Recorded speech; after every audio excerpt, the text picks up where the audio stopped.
പൂരങ്ങളുടെ പൂരമായ തൃശ്ശൂർ കാണാനാണ് ഇന്നത്തെ യാത്ര. ഏഹ് ഇന്നത്തെ യാത്രയല്ല, നമ്മളെല്ലാ കൊല്ലവും തൃശ്ശൂർ പൂരം കാണാൻ പോകുന്നതാണ്. നമ്മൾ പോകുന്നത് പകൽപ്പൂരം കാണാനാട്ടോ. ഇത്രയും കൊല്ലായിട്ട് ഞാൻ കണ്ടിട്ടുള്ളത് പകൽപ്പൂരമാണ്. തൃശ്ശൂർ പൂരത്തിന്റെ അന്ന് നമ്മൾ പോവാറില്ല. കാരണം ഭയങ്കര തിരക്കായിരിക്കും. അപ്പം നിൽക്കാതെ തന്നെ ശരിക്കും പറഞ്ഞു കഴിഞ്ഞാൽ കാല് ചവിട്ടാൻ പോലും സ്ഥലമില്ലാത്ത അവസ്ഥയാണ് തെക്കോട്ടിറക്കം എന്നൊക്കെ ഉള്ള സമയത്തൊക്കെ ഉണ്ടാവാറ്. അപ്പം അതുകൊണ്ട് തന്നെ ബുദ്ധിമുട്ടുകൾ ഉള്ളത് കൊണ്ട് നമ്മൾ പോവാറില്ല. പിന്നെ മക്കളെയൊക്കെ കൊണ്ട് പോകണമല്ലോ.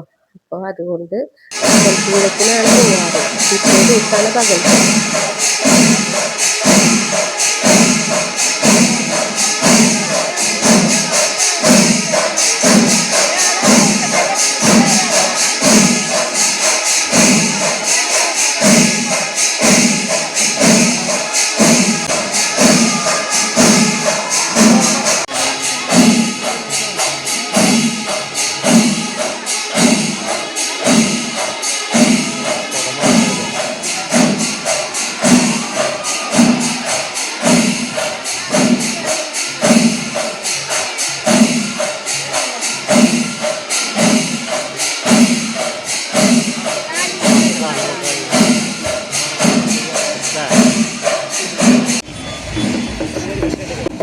നല്ല രീതിയിൽ കുറവ് തന്നെയായിരുന്നു. വെടിക്കെട്ട് അപകടമൊക്കെ ഉള്ളത് കൊണ്ട് വെടിക്കെട്ട് ഉണ്ടായിരുന്നില്ലല്ലോ.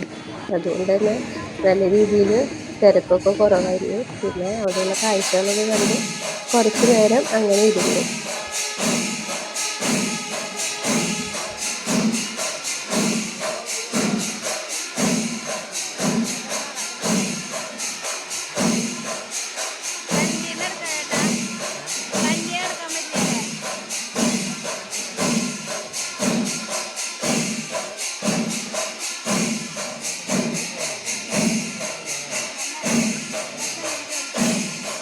കുറച്ചും കൂടി അടുത്തൊക്കെ നിന്ന് പോയി കാണാം കേട്ടോ. അപ്പോൾ എനിക്ക് വീഡിയോ എടുക്കാൻ കുറച്ച് ബുദ്ധിമുട്ടാവും എന്ന് വെച്ചിട്ട് ഞാൻ കുറച്ച് അകലേക്കാണ് നിന്നത്. അപ്പം പിന്നെ അവിടെ ഭാരതീയ ആയാലും പിന്നെ പല സംഘടനകളുടെയും വെള്ളം, കുടിവെള്ളം, മോരുവെള്ളം ഒക്കെ കൊടുക്കുന്നുണ്ട് കേട്ടോ. സംഭാരം ഒക്കെ കൊടുക്കുന്നുണ്ട്. അപ്പം എന്താ പറയുക, അവിടെ നിൽക്കുന്നവർക്ക് ക്ഷീണം അകറ്റാനായിട്ട് അങ്ങനെയുള്ള കാര്യങ്ങളൊക്കെ ഉണ്ട്. പിന്നെ സാധാരണ പാറമേക്കാവിലൊക്കെ കഞ്ഞിയൊക്കെ ഉണ്ടാവാറുണ്ട്. നമ്മൾ ഈ പ്രാവശ്യം പോയില്ല. പിന്നെ ഉപചാരം പൂരം കഴിഞ്ഞ് കഴിഞ്ഞ് ഉപചാരം ചൊല്ലി പിരിയാന്നുള്ളൊരു ചടങ്ങ് കൂടി ഉണ്ട്. അപ്പം അത് കാണാനുള്ള വെയിറ്റിങ്ങിൽ ഇങ്ങനെ ഇരിക്കുകയാണ്. നല്ല ചൂടുണ്ട് കേട്ടോ. കുറേ വീശി അങ്ങനെ ഞങ്ങൾ രണ്ടാളും കൂടി അവിടെ ഇരിക്കുകയാണ്. ഒരുപാട് പേര് അങ്ങനെ ഇരിക്കുന്നുണ്ട് കേട്ടോ വെയിറ്റിങ്ങിലായിട്ട്. അപ്പം അവിടെ ഇരിക്കുക എന്ന് പറയുന്നത് വെയിലായാലും നമുക്കതൊക്കെ ഇഷ്ടമുള്ള കാര്യങ്ങളാണ്. കൊല്ലത്തിലൊരിക്കലല്ലേ നമ്മൾ പോയി കാണുന്നത്. അങ്ങനെ ദേവി പൂരം കഴിഞ്ഞ് പുറത്തേക്ക് വരും. എന്നിട്ട് തിരിച്ച് അവിടെ പോയിട്ട് ഓപ്പോസിറ്റായിട്ട് നിൽക്കുന്നുണ്ട്.